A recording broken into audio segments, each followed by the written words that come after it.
Let's talk one of my passions, shall we? Pro wrestling. And we're going to talk about Raw. What happened on Raw? Did anything good happen? Did anything bad happen? Ooh, let's find out. I'm going to go through the show. It was a long show. I had to do it in two parts, really. Because I had a couple of other things to do. So I went through it in two parts. And obviously it's a new week after the losses of both Terry and Bray. And it started off quite hot, actually. In fact, it went straight into the action. Sami Zayn battled Damian Priest. What a way to start a Monday Night Raw, I have to admit. And these tried a pretty good back and forth to start with. Priest he's on the way up. He's going up and up and up and up. And I've liked Priest all these years through his indie days and so on and so forth. And Damian Priest is surely going to be at least World Heavyweight Champion one day. You can't not have liked this guy for years. And the match started well with some good back and forth stuff. And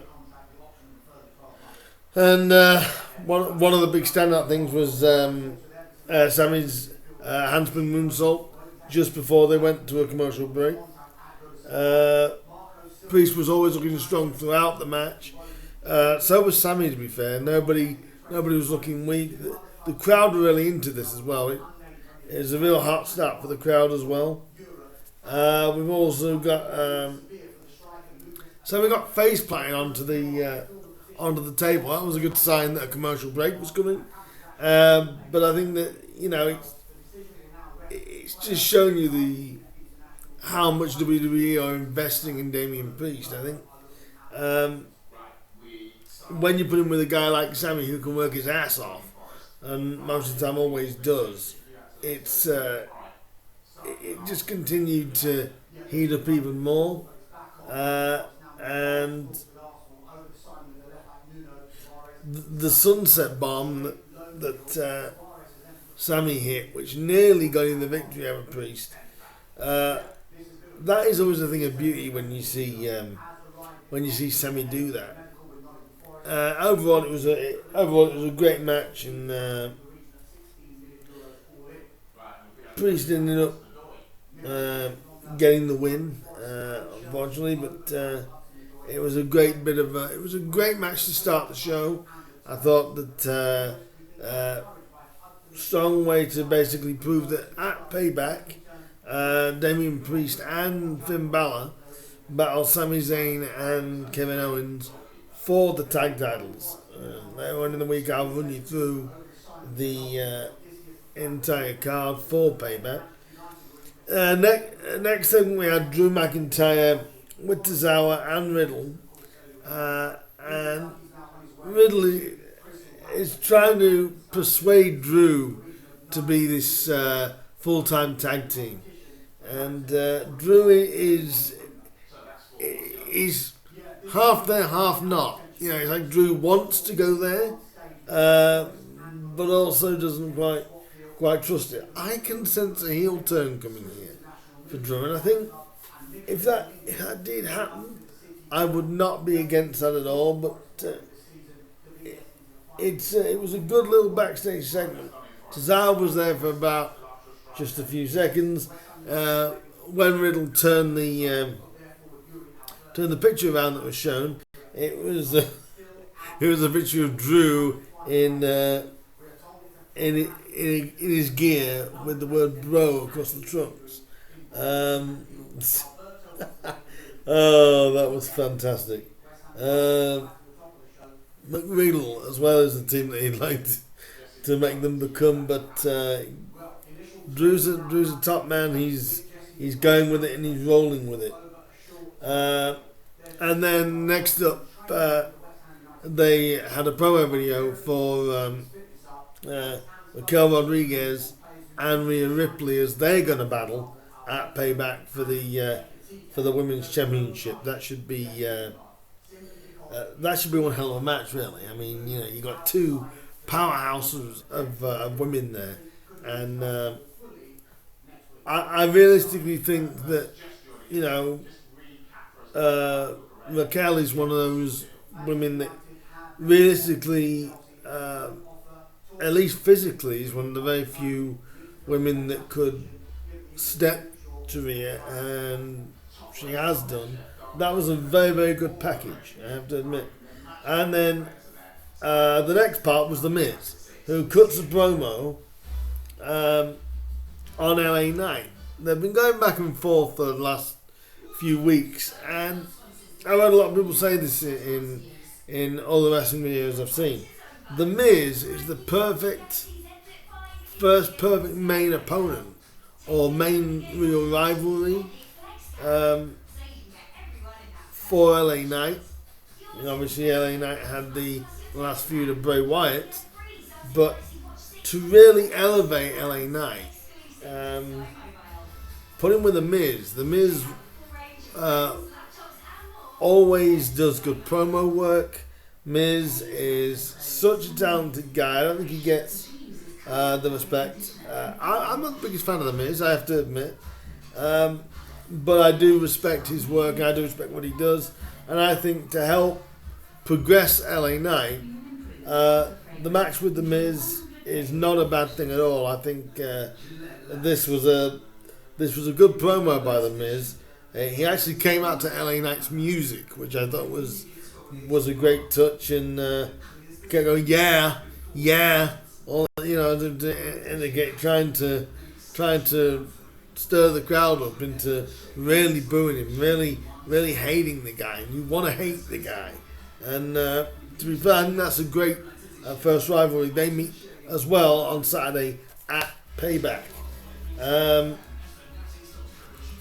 And then we moved a bit further on. I have got notes here. We did go on a little bit more. We went on to the second part of it, which was the New Day up against the Viking Raiders. Now, the New Day, they've just recently come back after Kofi's ankle injury, and this was a solid brawl. One of the standout things was the baseball slide and dive going to the commercial break by the New Day on the Viking Raiders.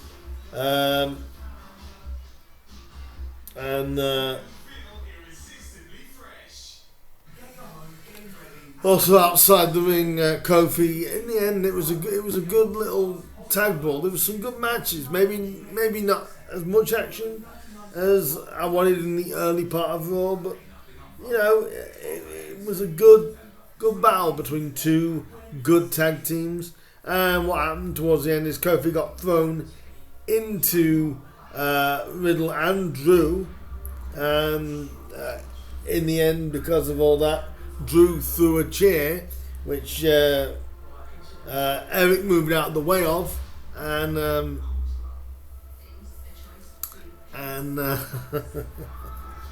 Xavier got hit with square in the face. That would have stung a little bit, and I'm sure. But a good win for the Raiders when they hit Ragnarok on Kofi to get the tag team win. That builds on to next week's Raw when the Viking Raiders will battle Drew McIntyre and Matt Riddle in a tornado tag match, because later on in the night Drew was adamant he wanted both of them in the ring at the same time, no tags, and he went to Adam Pearce, and at the end of the night he did get that confirmed that is happening next week on Raw. The Viking Raiders battle Drew McIntyre and Matt Riddle. The next bit was the next segment. Was a backstage segment with Finn Balor and Damian Priest. You can feel the tension, can't you? You can see or feel a breakup coming for the Judgment Day. Rhea cuts a promo to both the guys, saying, they've got to get the grips, because of what's happening on Saturday when they battle Sammy and Kevin for the tag titles. you've got to feel like there's something going to happen at Payback. It'll be interesting to see exactly what happens at Payback. But Rhea, like I said, is having her own issues with Raquel. So, and that goes on a little bit later into the night. But that was a good little backstage bit. Interesting to see what goes on at Payback in that tag team title match. And then next we had the tribute package for Bray Wyatt, which was aired on SmackDown, but they re-aired it, and I had no problem seeing that again. A lovely video package for Bray. Still can't believe it. Still really cannot believe it. And then what was great is when it cut back from the video package, the Fireflies, every fan in the crowd had the phones on, and the Ill World's music did play, and just as the camera was about to fade to another commercial break, which I thought was lovely, they set out the Bray's rocking chair. Well, I got the Swamp rocking chair, which is again still shocking, still as shocking now as it was last Thursday when it first happened. But a lovely little piece there for Bray, and again the tribute package was fantastic again, and that was a real touching part of the show. Next, we went to Ludwig Kaiser up against Chad Gable. Now, I've got to say this was match of the night for me. It kind of had that nice, slow build up, a slow tempo, but a very such a great wrestling match. You know, if you want some of the best matches, they are coming from Chad Gable right now. Chad Gable is just he's such a good talent. I love Chad Gable, and Ludwig Kaiser is looking ripped, isn't he? I mean, he's looking ripped right now. That guy can go as well. He's one hell of a worker. One hell of a match between these two. And I was kind of disappointed the way this match finished. It finished when Gunther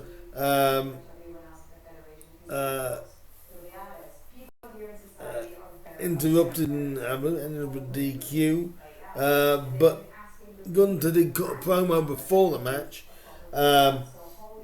saying that Chad is going to have the Intercontinental title match next week on Raw, because if the significance of that is if Gunther does win that match, he more than likely will become the longest Intercontinental champion of all time, surpassing the Honky Tonk Man, which I never thought would be done, but I can't think of a more fitting person than Gunther. But also, what this is doing, it's showing Chad as being a legitimate threat to titles, to singles titles, which I've got to say, about time, because Chad Gable is, I'm not going to say he's like Kurt Angle, but he's like the next generation of people like what Kurt was. It looks like he picked professional wrestling up so quickly, and I love Chad Gable's matches. In fact, I love how Chad Gable makes everything come together. You know, when he was Shorty G, if everyone can remember that. Good God, that's good. Good God, that was one of the most ridiculous gimmicks. But he went with it. And now, after tagging with Otis in the Alpha Academy for so long, it's bearing his fruits. It's bearing, you know, the effort that both guys, to be fair, have been putting in. And I'm really looking forward to that match on Raw. I know some fans will be disappointed it's not on the pay-per-view. but I think it's good to give it its own real standout time. Um, I wouldn't even be against that being main event on Raw, to be completely honest. I think it's got that, but I think it'll have the most time on Raw. I'm really looking forward to that tag match. Disappointed it's not on the pay per view, but I think with Triple H in charge, he'd rather leave you something that you where it can have something to shine, which is what he said in the SummerSlam press conference, that he'd rather have that in there. And but it should be a great match between those two. Can Gunther retain the title, or will Chad Gable just make Gunther fall short? Either way, it's going to be a fantastic match. So I really am. I really am looking forward to that. And the match was, by the way, between Kaiser and Gable. The match was so well paced. I couldn't believe how well paced it was. Gable did win by DQ, and I basically put that as match of the night because it was. It truly was match of the night, and I'd give that match a good solid 8, to be honest, because anything with Gable at the minute is just working. You know, he is the workhorse. He's the machine, which Michael Cole used a couple of times, as did Wade Barrett, to describe Gable. And he is a machine. He is the new wrestling machine. Thank you. Anyway, so it's great to see Gable. I'm looking forward to seeing the match next week against Gunther.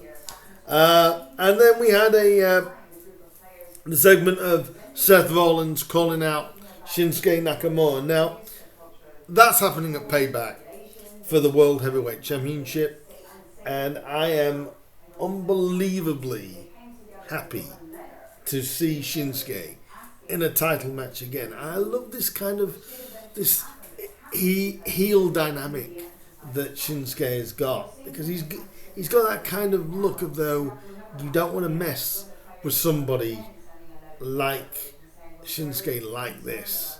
You know, they're playing on Seth's back injury that is legitimate. He has had back injuries, and he does struggle. But I just love the sinister way that Shinsuke's going about this. They actually they showed a video response really of him sort of in karate gear and martial arts gear, getting himself ready with a great promo saying about how he fears for his wife, and that he's not going to be able to, you know, walk his daughter down the aisle and all this stuff, making it really personal between he and Seth. And I thought it was I put in my notes here, love this Shin, and I do. I love this Shinsuke Nakamura. This is the Shinsuke Nakamura that can really be something, and is. I mean, I've seen Shinsuke for nigh on 15, well, since he started, really 15, 20 years in Japan. This is the Shinsuke Nakamura that we all want to see. You hate him because you want to cheer him, but you have to hate him. I think he needed the heel turn, and I'm so glad he's got it. That is going to be, that could be a show stealer. And I'd say to WWE, if you've not got anything better, which I don't think you do, stick that on last at Payback. That's got to go last on at Payback. I'll be disappointed if it's not, because to me that should go on last at Payback. Shinsuke Nakamura against Seth Rollins at Payback. But what a segment. Shinsuke did sneak up behind Seth as he was talking about Shinsuke, and hit him with a Kinshasa in the back of the head, and left Seth laying again. Love this side of Shinsuke, like I said, fantastic. And then we went backstage. Sammy and Kevin, Sammy was basically saying he was getting fed up of constantly having to keep dealing with the Judgment Day, and a lot of times they all get involved and they're just getting sick of it. Uh, Great promo work by Sammy. You know, everyone loves it. And Kevin then announced that there will be a street fight at Payback for the tag title. So that's moved into a street fight at Payback between Sami Zayn and Kevin Owens as they take on the Judgment Day of Finn Balor and, of course, Damien of Priest. I've got to say, I do love Priest, and I can see him being big in the future. Next, we had, I hate to call it this, but it was kind of like a filler between Ciampa and Big Bronson Reed. It was a good work. It was a good work match. It was a solid match. It didn't really go anywhere. It didn't really add much. Obviously, Ciampa won with a crucifix, which went slightly wrong. A crucifix pin that went slightly wrong. Didn't quite end the way it was. I'm sure not as clear as they wanted to. But Ciampa. Ciampa's another talent they've got there that could seriously be a challenge to any title you wanted to put him in. But you know, it was a decent 6-7 minutes. Didn't need more than that. Great win. In the end, great win for Ciampa, and they move on. Then Rhea Ripley came out and started to talk down Raquel Rodriguez, and you know how much she was not going to be able to challenge Rhea at Payback, because he's not going to be able to beat her. And but Rodriguez came out and attacked Rhea. Really has been taking it to Rhea, and like I said earlier in the video, physically, Raquel is definitely, without a doubt, somebody that you could physically definitely see overtaking Rhea. I loved it in a sense in that, because Wade Barrett called her Raquel Rodriguez, didn't call her Raquel Rodriguez, actually called her Raquel Gonzalez, which anybody would have noticed if you caught it. He actually called her Raquel Gonzalez, but and I just looked out. I'm sure he realised, oh no, I got the name wrong. But that was real good to see. But it was I think that could be a sleeper match there, because Rhea can go, and I think Raquel, she's got the capabilities again. She's one of the tallest female superstars I've ever seen, and I think she'll do.